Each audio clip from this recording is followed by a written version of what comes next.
지난달에도 어김없이 가계 대출이 늘었습니다. 이번엔 7조 원 가까이 늘어 역대 최대인 1,075조 원에 달했죠.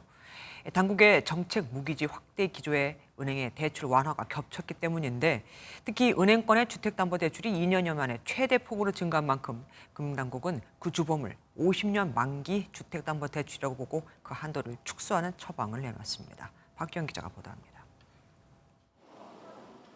지난달 전체 금융권에서 늘어난 가계빚은 6조 2천억 원. 서울 부동산 가격이 꿈틀대기 시작한 지난 4월부터 5달 연속 큰 폭으로 증가하고 있습니다.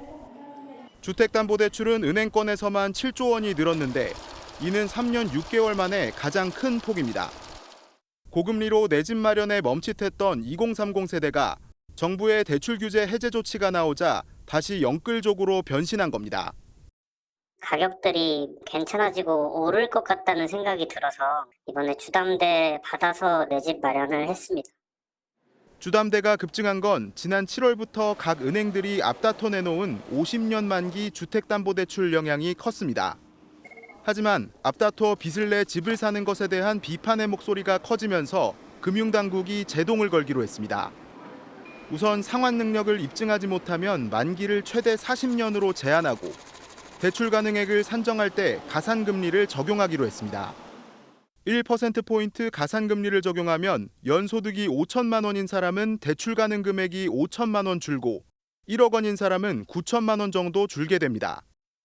다수 은행에서 출시된 이제 50년 만기 대출이 DSR 규제 우회나 과잉 대출로 이어질 수 있어서 이런 부작용을 방지하고 하지만 다른 한쪽에서는 무주택자와 청년, 그리고 신혼부부를 위한 다양한 부동산 공급 대책과 정책 모기지 상품들을 내놓고 있어 엇박자만 커지고 있다는 지적입니다. MBN 뉴스 박규원입니다. 안녕하세요. 김주하입니다. 공정하고 신속한 MBN 뉴스, 유튜브를 통해서도 만나보실 수 있습니다. 특히 더 많은 뉴스와 라이브를 보고 싶으시다면 오른쪽을 눌러서 구독하시면 됩니다. 어렵지 않죠? 빠르고 정확한 뉴스로 계속 찾아뵙겠습니다. MBN 뉴스를 시청해주신 여러분 고맙습니다.